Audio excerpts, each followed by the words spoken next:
함께 은혜 받은 말씀은 디모데후서 4장 1절부터 5절까지 말씀입니다. 신약성경 345쪽 앞에 화면을 보셔도 좋을 것 같아요. 제가 봉독합니다. 하나님 앞과 살아있는 자의 죽은 자를 심판하실 그리스도 예수 앞에서 그가 나타나실 것과 그의 나라를 두고 엄히 명하노니 넌 말씀을 전파하라. 때를 얻든지 못 얻든지 항상 힘쓰라. 범사에 오래 참음과 가르침으로 경책하며 경계하며 권하라. 때가 이르니 사람이 바른 교훈을 받지 아니하며 때가 가려워서 자기의 사역을 따를 스승을 많이 두고 또 그 진리를 그 귀를 진리에서 돌이켜 허탄한 이야기를 따르리라. 그러나 너는 모든 일에 신중하여 고난을 받으며 전도자의 일을 하며 내 직무를 다하라. 아멘. 우리 옆에 분과 인사하겠습니다. 잘 오셨습니다. 축복합니다. 잘 오셨습니다. 축복합니다. 잘 오셨습니다. 오늘은 우리가 왜 예수의 복음을 전해야 할까라는 제목으로 함께 은혜 나누기를 원합니다. 우리가 읽은 본문은 디모데후서라는 성경입니다. 바울의 서신서 중에 가장 늦게 써신 서신이 디모데후서입니다. 이 바울이라는 사람은 누구냐 하면 예수 그리스도의 복음을 전 유럽에 확장시킨, 어떻게 보면 교회에 있어서 선교의 주춧돌을 놓은 사람입니다. 이 사람은 로마에 가서 순교를 하고 죽게 돼요. 그런데 이제 바울의 이 편지 중에 그의 인생에서 마지막 편지를 쓰는 것이 디모데후서입니다. 그리고 그 편지 중에 마지막 장이 4장입니다. 근데 이 4장에서 바울 사도는 참 이 평생 동안 헌신하는 사람, 또 하나님을 사랑하는 사람, 특별한 은사와 신비적인 수많은 경험을 했던 사람이에요. 그런 사람이 자기의 제자였고 영적인 아들이었던 디모데에게 마지막 권면을 하게 됩니다. 근데 이것이 왜 우리에게 또 이 뭔가 도전이 되느냐 하면 그 위대한 삶을 살았던 바울이 마지막 가장 중요한 말을 제자들인 디모데에게 한다 이 말이에요. 여러분, 그렇다면 이건 보통 말이 아닌 거예요. 근데 오늘 그 말을 어느 정도로 진지하게 얘기하면 이렇게 말합니다. 내가 그리스도 앞에서 그의 나라를 두고 너에게 엄히 명한다 말해요. 그의 나라를 두고 엄히 명하노니 라고 말합니다. 이 엄히 명한다라는 것은 가볍게 듣지 말라는 거예요. 디모데야, 내가 얘 죽기 전에 너에게 마지막으로 할 말이 있는데 이걸 꼭 내 마음판에 새기라 라고 이야기합니다. 여러분, 그렇게 위대한 삶을 살았던 바울이라는 사람이 마지막 유언적인 말이 디모데에게 하는 것이라면 오늘 우리도 이 말을 귀담아 들을 필요가 있다라는 것이죠. 그러면 바울 사도가 마지막 삶에 그의 사랑하는 제자에게 마지막으로 하고 싶은 말이 뭐냐면 오늘 2절에 이렇게 얘기합니다. 화면 한번 띄워주세요. 읽어볼까요? 시작. 오늘 말씀을 전파하라. 때를 얻든지 못 얻든지 항상 힘쓰래요. 여기서 말씀을 전하라라는 것은 복음을 전하라는 거예요. 예수가 구원자이고 예수가 영원한 생명을 주시는 분이고 예수를 통해서 하나님의 자녀가 될 수 있다라는 놀라운 사실을 너는 때를 얻든지 못 얻든지 항상 전하라는 거예요. 때를 얻든지 못 얻든지라는 것은 내 형편과 상관없다는 거예요. 내가 힘들든지 힘들지 않든지, 내가 병들었든지 병들지 않든지. 5절에는 뭐라고 하면 내가 고난 가운데 있다 할지라도 전도의 직무를 다하라고 말합니다. 내가 고난 가운데 있다 할지라도 내가 멈추지 말아야 될 것이 있는데 그것이 뭐냐면 예수가 구세주라는 말을 전하라는 거예요. 여러분, 오늘 우리는 영적인 벙어리가 되면 안 됩니다. 영적인 벙어리가 뭔지 아세요? 여러분, 말씀을 전해야 될 자가, 복음을 전해야 될 사명받은 우리가 사람들이 두려워서, 세상이 두려워서 복음을 전하지 못해요. 모여서 연예인 얘기하고 모여서 TV 드라마 얘기하면 그 막장 드라마 일 얘기하면 얼마나 얘기를 많이 잘하는지 모릅니다. 남자들은 정치 얘기하면 그분이 대통령이 되면 우리나라는 이게 굉장히 잘 될 것 같은 그 정도의 말을 잘하는지 몰라요. 보면서 저런 분이 국회의원으로 보내야 되는 게 아닌가 막 이렇게 할 정도로 거품을 물면서 정치 얘기를 정말 열심히 합니다. 근데 일주일에 한 번도 예수님에 대해서 이야기를 못하네요. 여러분, 이게 뭐예요? 영적 벙어리인 거예요. 오늘 바울 사도는 디모데에게 말하는 거예요. 아니, 우리에게 말하는 거예요. 영적 벙어리가 되지 마라. 너희들은 생명을 외치는 자가 되고, 여러분, 부활을 외치는 자가 되고, 예수의 구원을 외치는 자가 되라는 거예요. 할렐루야. 그러면서 이것이 너희의 직분이라고 말합니다. 여러분, 직무라는 게 뭐예요? 우리의 사명이라는 거예요. 복음을 전하는 이 사명은요, 전도사만 하는 게 아니에요. 목사님만 하는 게 아니에요. 장로님만 하는 게 아니에요. 전도의 은사를 받은 분만이 하는 게 아니에요. 목사님, 난 전도가 굉장히 어렵고 전도의 은사가 없어요. 권사님이 여기서 일어나가지고 다 같이 일어서서 하면 부담스러워. 거기다 이름까지 권사님 다음 주에 또 나 지목당할까봐 막 또 걱정하는 분이 또 있을 수도 있겠는데, 여러분, 전도는요, 복음 전파는 예수 믿는 자의 사명이에요. 오늘 우리가 은혜를 받은 자라면 반드시 해야 할 것이 여러분 복음 전파의 영혼 구원이에요. 자, 그러면 왜 이렇게 바울 사도는 때를 얻든지 못 얻든지 누구를 만나든지 예수가 구원자이고 예수를 믿어야 된다라고 이야기하고 전하라고 했을까요? 성경 여러 곳에서 다양하게 그 이유를 설명합니다만, 오늘 본문 속에서 바울 사도가 이제 순교를 맞이하면서 바로 이제 죽기 직전이에요. 그 바울의 내면 속에, 바울의 생각 속에 도대체 어떠한 생각이 있었기에 디모데에게 이런 권면과 부탁을 했을까? 본문의 문맥 속에서 살펴보면서 몇 가지를 깨달았습니다. 첫 번째는 예수가 생명이기 때문에 복음을 전해야 된다는 사실이에요. 오늘 1절에 이렇게 이야기합니다. 살아있는 자와 죽은 자를 심판하실 그리스도 예수라는 거예요. 그러니까 여기서 살아있다는 것은 영적으로 살아있는 자, 영혼이 구원받은 자, 죽어있는 자는 예수를 알지 못하는 자, 그게 하나님 보시기에 죽은 자예요. 근데 이렇게 살아있는 자와 죽은 자를 나누는 경계선이 뭐냐면 예수의 복음이라는 거예요. 이 말은 죽은 자를 산 자로 바꿀 수 있는 게 누구냐? 예수이고 복음이라는 사실이에요. 이런 복음은 영혼을 살리는 거예요. 사람을 변화시키는 거예요. 우리의 인생을 복되게 만드는 것이 복음이에요. 그래서 바울 사도는 이것을 깨달았기 때문에 죽은 자를 살리는 예수의 생명, 예수의 복음을 전하라고 하는 거예요. 화면 하나 띄워주실래요? 여러분, 이게 무슨 사진 같습니까? 한반도 사진이에요. 미국의 나사 항공우주국에서 인공위성에서 대한민국 근교를 찍은 거예요. 뭐가 좀 특이하죠? 남쪽과 북쪽이 어때요? 북쪽이 없는 것 같죠? 북쪽이 바다 같습니다. 이게 뭐냐면 밤에 사진을 찍은 거예요. 남쪽에는 환한 빛이 다 가득합니다. 북쪽에는 저 평양 한 군데만 불이 있고 나머지는 다 암흑이에요. 여러분, 이 사진 보면서 뭐 느끼세요? 저는 두 가지를 느꼈어요. 첫 번째는 뭐냐면 복음이 있는 것과 십자가가 세워진 것과 복음이 없는 것과 십자가가 없는 것이 얼마나 다른 차이가 있는가를 보여주는 거예요. 그래서 이것은 예수가 있는 생명을 사는 삶과 예수 없는 자의 삶을 나타내는 거예요. 오늘 우리가 장혜아 집사님 간증을 짧게 들었습니다만, 여러분, 그분은 우리 교회 처음 와서 예수님을 처음 믿게 된 분이에요. 그분의 간증을 들으면 예전에는 염려와 근심과 두려움 이런 것, 그리고 쉽게 때로는 자기의 어떤 키는 조그마지만 막 분노도 있었고 막 여러 가지 아픔 때문에. 근데 예수 믿고 나서 너무 행복하다라는 거예요. 만나는 사람마다 너무 행복하다고 간증을 해요.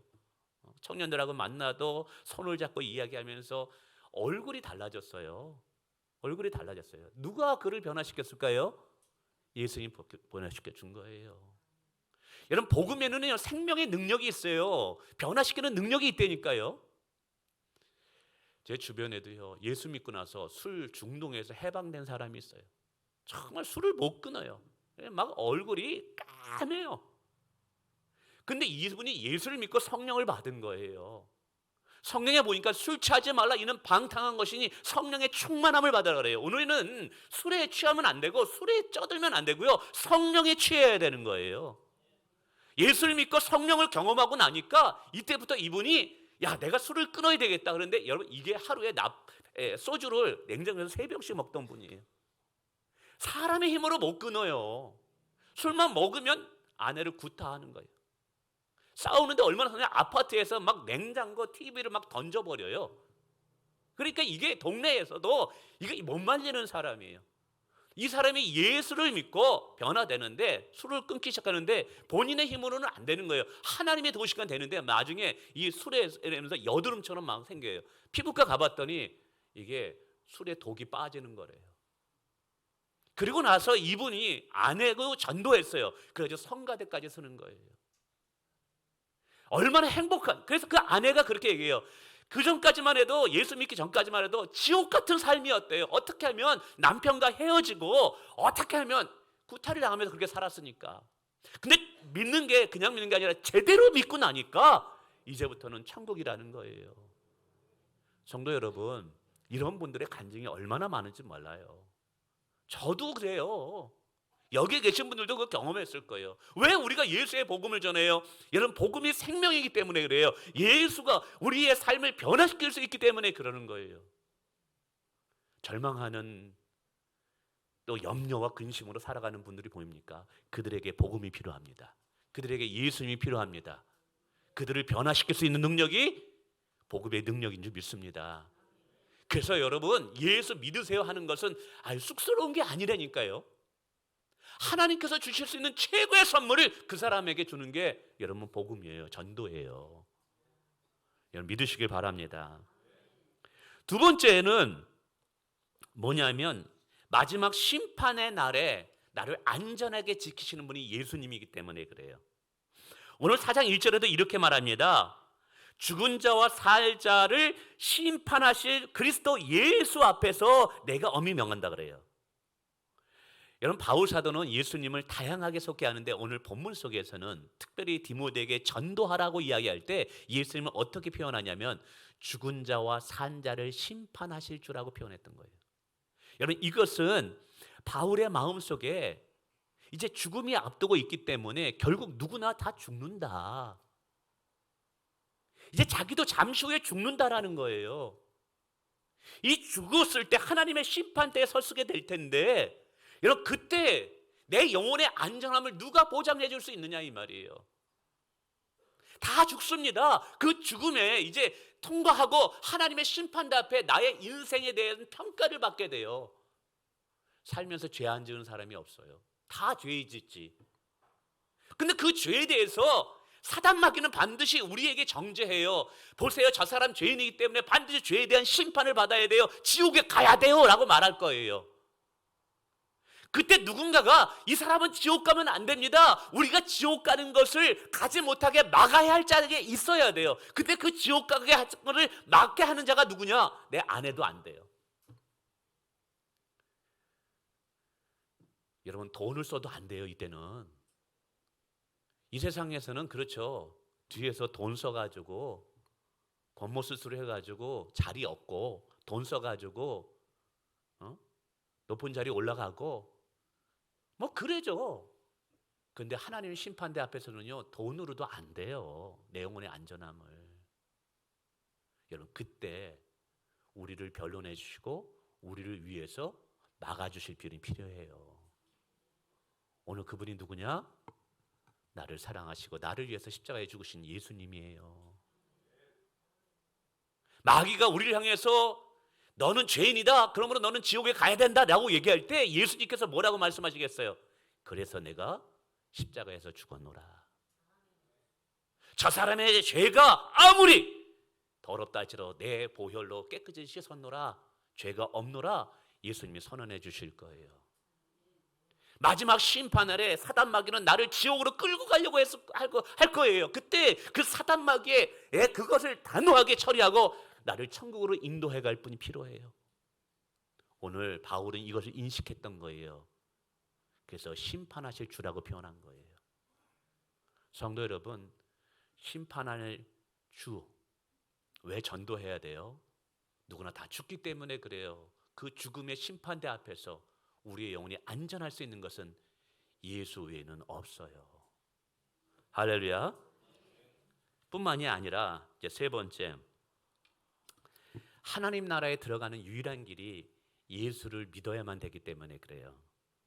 오늘 이렇게 말합니다. 그의 나라를 두고 디모데에게 엄히 명하노니라고 합니다. 그의 나라를 두고 엄히 명하노니. 여러분, 바울 사도가 왜 하나님의 나라를 두고 엄히 명한다고 얘기했을까요? 결국 하나님의 나라에 들어가는 것이 복음이고 예수 그리스도이기 때문에 이 복음을 전하라는 거예요. 하나님 나라는 이 땅에서 구원을 말하는 것이고 죽고 난 이후에는 천국을 의미합니다. 어떤 사람은 그래요. 절에 다하면 극락 가면 되는 거고 예수 믿으면 천국 가면 되는 거지 뭘. 근데 성경은 말합니다. 내가 곧 길이요 진리요 생명이니 나로 말미암지 않고는 아버지께로 올 자가 없느니라. 사도행전 4장 12절도 말합니다. 다른 이로서는 구원을 받을 수 없나니 천하 사람 중에 구원받을 만한 다른 이름을 예수 외에는 주신 적이 없대요. 이 말은 예수님만이 우리 영혼의 유일한 구원자가 되기 때문에 우리는 복음을 전해야 되는 거예요. 어제도 보니까 JMS라고 2단 정명섭 씨라는 이 2단의 괴수가 얼마나 많은 여인들에게 상처를 주고 본인이 메시아돼요. 본인이 그리스도래요. 그래서 이 복음의 문도 얼마나 지금 닫게 하는지 이 전도도 그 단체 이름이 세계 복음 선교회예요. 이 복음이라는 단어가 얼마나 고결한 단어인데 이단들이 막 갖다 쓰고 있어요. 그것 때문에 많은 여성들이 성피해를 받고 있잖아요. 본인이 메시아라고 얘기하고 있어요. 근데 여러분, 진정한 그리스도가 되고 메시아가 되고 구원자가 되려면 두 가지가 조건이 있어야 돼요. 하나는 죄가 없는 분으로서 십자가에서 못 박혀 죽으셔야 돼요. 그리고 우리를 죄에서 자유하고 사망에서 건져내기 위해서 당신이 죽으신 지 사흘 만에 부활해 주셔야지만 그 부활함으로써 당신이 하나님의 아들이고 부활함으로 죽음을 이기시고 우리에게 영원한 생명을 주실 수 있는 분인 것을 보여주고 증거해 주셔야 돼요. 근데 죄 없이 십자가에 죽으시고 죽은 지 사흘 만에 사망 권세를 이기시고 부활하신 분은 인류 역사상 예수님밖에는 없어요. 그래서 예수님만이 유일한 우리의 구원자가 되는 거예요. 왜 복음을 전하고 선교를 우리가 해야 됩니까? 예수 외에는 아버지께로 갈 수 있는 방법이 없기 때문에, 구원을 받을 수 있는 방법이 없기 때문에 하는 거예요. 뿐만 아니라 여러분, 다시 오실 것이기 때문에, 예수님이 다시 오실 것이기 때문에 바울 사도는 디모데에게 복음을 전하라는 거예요. 오늘 1절에도 말합니다. 그가 나타나실 것을 두고 엄히 명하노니라고 말합니다. 그가 나타나실, 즉 예수님이 다시 오실 것을 두고 엄히 명하노니 너는 복음을 전하라, 너는 전도하라 라고 말하고 있는 거예요. 예수님이 다시 오시는 것과 우리가 복음을 전하는 것이 무슨 관계가 있을까요?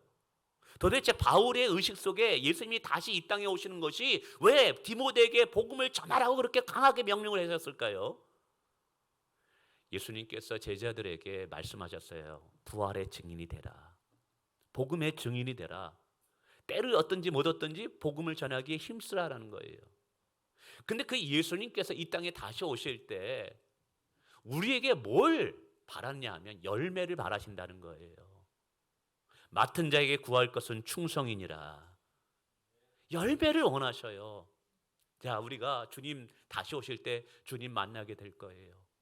그때 주님께서 우리에게 명령하고 요구하고 부탁한 것이 있어요. 그게 뭐예요? 복음의 증인이 되어 많은 영혼을 구원시키라는 주님의 부탁이에요. 근데 주님을 만났을 때 내가 한 것이 아무것도 없어. 부끄럽잖아요. 그러니까 바울 사도도 지금 죽음 앞에서 내가 주 앞에 섰을 때 부끄럽지 않는 그런 충성된 자가 돼야 되겠구나. 디모데에게도 말하는 거예요. 너도 언젠가 주님을 만나게 될 텐데 그날 부끄러운 인생이 되지 말라라고 말하는 거예요.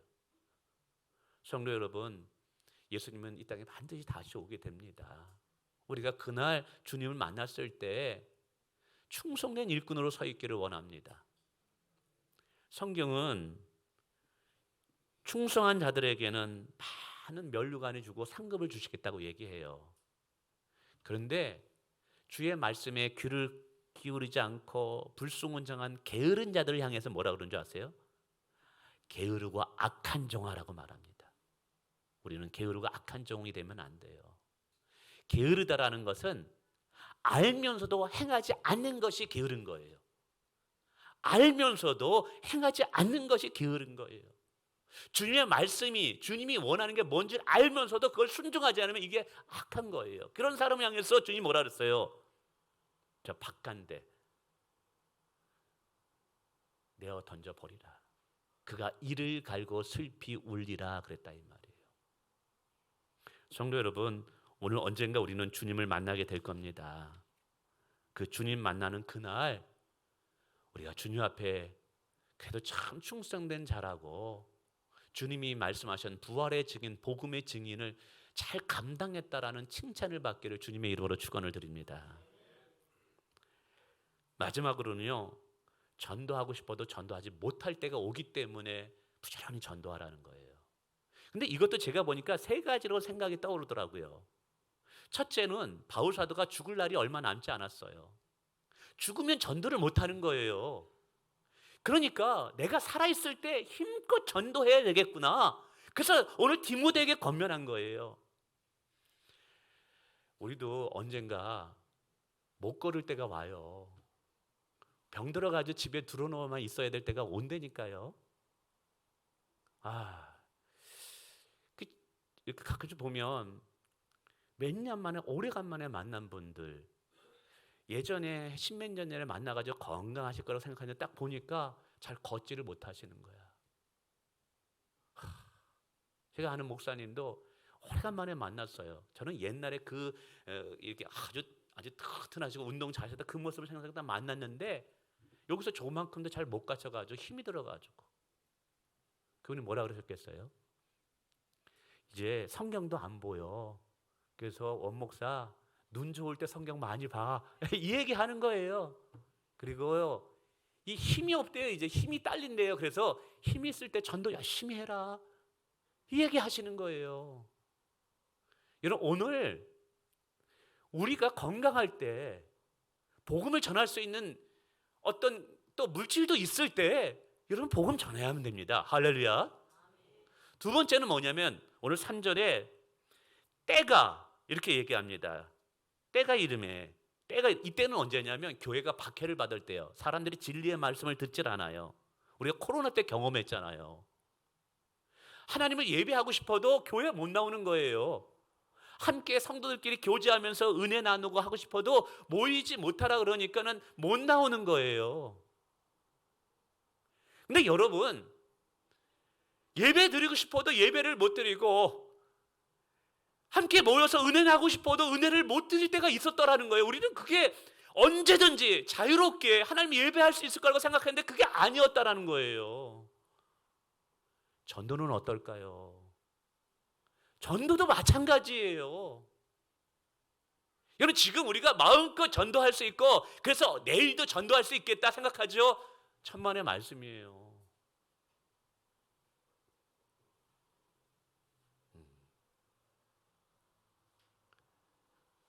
기회가 주어졌을 때 오늘 바울 사도는 우리에게 전도하라는 거예요. 마지막으로는요, 전도를 받을 사람이 늘 내 곁에 늘 있는 것은 아니라는 사실이에요.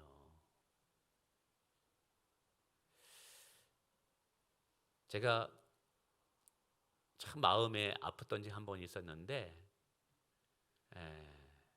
청년회 때에 저희 옆집에 한 아이가 공부를 잘하는 아이가 있었어요. 고대 시험을 쳤는데 떨어졌어요. 그리고 또 재수했는데 또 떨어졌어요. 본인은 이제 스카이 대학만 가겠다고 했던 거죠. 인생의 목표를 그거로 정했는데 계속 삼중하니까 애가 정신적으로 이상하게 된 거예요. 그걸 보면서 내가 위로해 줘야 되겠다. 내가 전해줘야, 복음을 전하고 정말 예수 안에서 새로운 인생에 있을 수 있다는 걸 얘기해 줘야 되겠다. 그런데 자꾸만 제가 바쁘다 보니까 제가 못했어요. 바로 바로 옆집이거든요. 어느 날 오늘은 좀 전해야지. 성령 하나님께서 그렇게 감동을 주시는데 이거 순종해야 되겠다. 그래서 저녁에 들어와서 이제 그날 옆집에 이제 과자라도 사가지고 가서 얘기 좀 나누겠다 했는데 들어왔더니 난리가 난 거예요. 그 아이가 안방에서 목매달아 죽은 거예요. 자살한 거예요. 그때 제가 얼마나 하나님 앞에 죄송했는지. 성령 하나님께서 계속 사인을 주셨거든요. 너 가서 전해라. 너 급하다 전하라. 근데 걔는 젊으니까 아직도 시간이 챙챙하니까 다음에 전하지. 성도 여러분, 오늘도 수많은 사람이 사고로 인해서 죽습니다. 오늘도 하나님이 오라 하면 가야 됩니다. 역시 여러분 혹시 장례에 이게 낙골당에 가봤나요? 거기 가보면 여러분 건강하게 오래 살다가 돌아가신 분이 많을 것 같죠? 그렇지 않아요. 젊은 애들 사진, 젊은 처자들 사진이 얼마나 많은지 몰라요. 죽을 때가 아닌데 벌써 죽은 거예요. 이 말이 뭐냐 하면 내가 사랑하는 가족, 내 사랑하는 동료, 여러분 지금 죽을 때가 아니고 내 옆에 늘 있을 것 같죠? 아니라는 거예요. 아니라는 거예요. 언제 어떻게 무슨 일이 일어나서 그들이 복음을 들을 수 없는 기회조차도 없고 그냥 이 땅에서 생명을 마감할 수 있다라는 거예요. 그래서 여러분, 내 남편 건강하니까 조금 있다가 아니에요. 기도하셔야 돼요. 언제 하나님이 부르실지 모르는 거예요, 이게.